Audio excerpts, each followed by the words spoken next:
जय सिया राम। आइए कथा आगे बढ़ाते हैं। जय सिया राम, जय सिया राम, जय सिया राम, जय सिया राम, जय सिया राम, जय सिया राम, जय सिया राम, जय सिया राम, जय सिया राम, जय सिया राम, जय सिया राम, जय सिया राम, जय सिया राम, जय सिया राम, जय सिया राम, जय सिया राम। जय श्री कृष्ण चैतन्य प्रभु नित्यानंद श्री अद्वैत गदाधर शिवासादि गौर भक्त वृंदा। हरे कृष्ण कृष्ण कृष्ण हरे हरे, हरे राम राम राम हरे हरे। जय सिया राम। तो आगे करते हैं अब श्री राम जी तुम्हारी कथा। कल क्या हुआ, मेघनाथ जी ने आक्रमण कर दिया और लक्ष्मण जी ने बचाव करना चाहा, पर मेघनाथ ने शक्ति चला दी और लक्ष्मण जी मूर्छित हो गए। तब लक्ष्मण जी को कोई उठा नहीं पाया, क्योंकि पूरे जगत का आधार देने वाले हैं लक्ष्मण जी, तो ये छोटे मोटे राक्षस क्या कर सकते हैं, नहीं उठा पाए। तो हनुमान जी उठाकर श्री राम जी के पास लाए।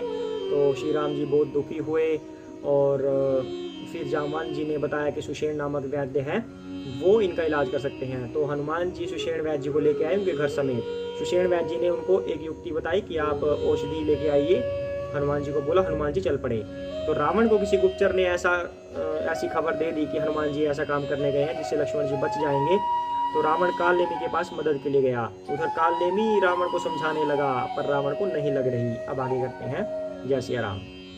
सुनी दस कंठ रिसान अति तेहि मन किन विचार, राम दूत कर मरो बरु यह खल रत मल भार। उसकी ये बातें सुनकर रावण बहुत ही क्रोधित हुआ। तब काल नेमी ने मन में विचार किया कि इसके हाथ से मरने की अपेक्षा श्री राम जी के दूत के हाथ से ही मरूं तो अच्छा है। यह दुष्ट तो पाप समूह में रत है। अब काल नेमी को अच्छी युक्ति सूझी, जैसे मारीच को सूझी थी।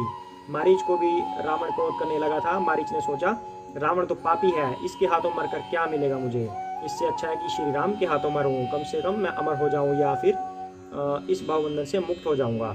तो वही बात यहाँ पे काल नेमी सोच रहे हैं कि मैं श्री राम के दूत यानी कि हनुमान जी के हाथ से मरूं तो मेरा कल्याण होगा, रावण के हाथ से मरने से क्या होगा।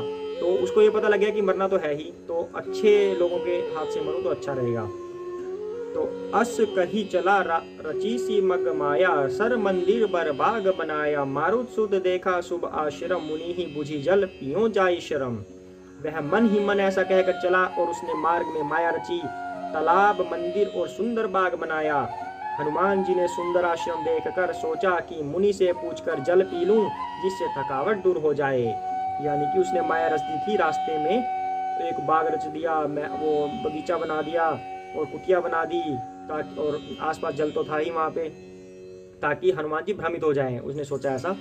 तो हनुमान जी ने उसको देखा कि ऐसे कुटिया है, यहाँ पे बाग बगीचे हैं, जल है, तो क्यों ना जल पिया जाए और थकावट दूर की जाए। तो राक्षस कपट वेश तह सोहा, मायापति दूत ही चह मोहा, जाय पवन सुत नायो माथा, लग लाग सो कहे राम गुण गाथा। राक्षस वहाँ कपट से मुनि का वेश बनाए विराजमान था। वह मूर्ख अपनी माया से मायापति के दूत को मोहित करना चाहता था। मारुति ने उसके पास जाकर मस्तक नवाया। वह श्री राम जी के गुणों की कथा कहने लगा। वैसे मूर्ख तो नहीं था, वो मजबूर था।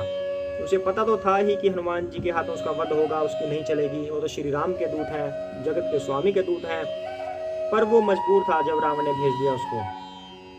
होत महारन रावण राम ही, जीती हही राम न संशय या मही, यहाँ भई मैं देखूं भाई, ज्ञान दृष्टि बल मोहि अधिकाई।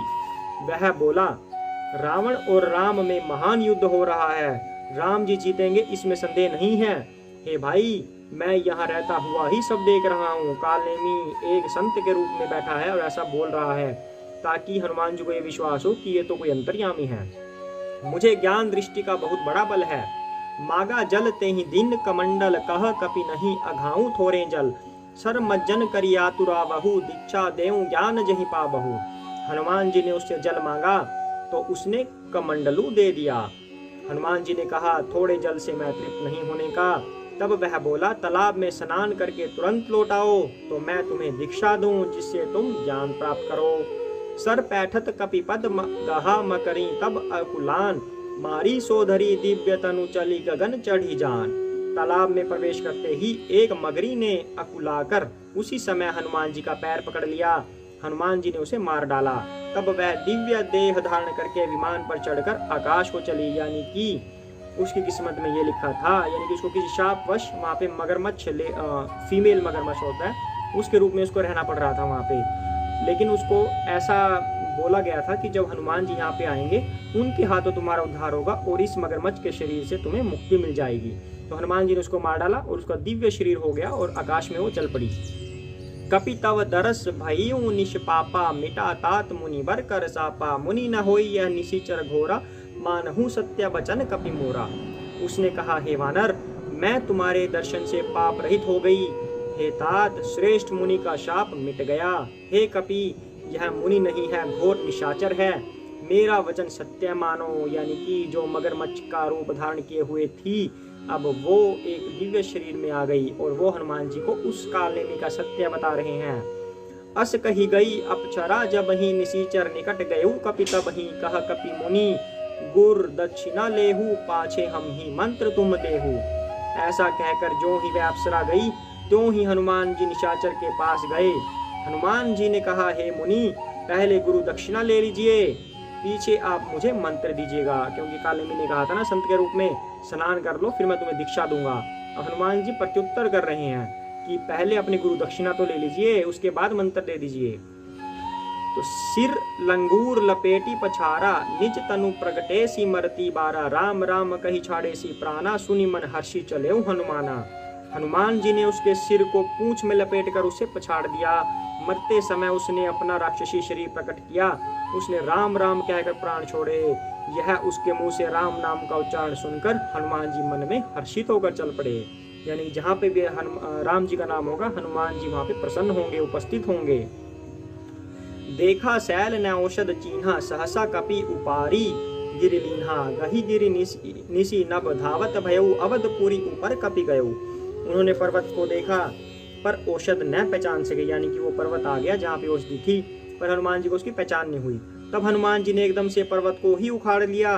पर्वत लेकर हनुमान जी रात ही में आकाश मार्ग से दौड़ चले और अयोध्यापुरी के ऊपर पहुंच गए। अब हनुमान जी इतने छोटे भी हो सकते हैं और बहुत बड़े भी हो सकते हैं, इतने बड़े कि पर्वत के आकार से भी बड़े, कि पर्वत उन्हें ऐसा लगे छोटा सा।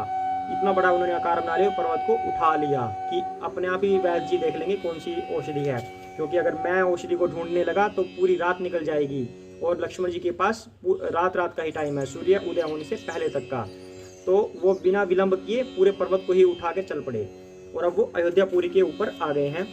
देखा भरत विशाल अति निशिचर, मन अनुमानी बिनु फर सायक मारेऊ, चाप श्रवण लगितानी। भरत जी ने आकाश में अत्यंत विशाल स्वरूप देखा, तब मन में अनुमान किया कि यह कोई राक्षस है। उन्होंने कान तक धनुष को खींचकर बिना फल का एक बाण मारा। तो आज यहाँ तक करते हैं। जय सिया राम।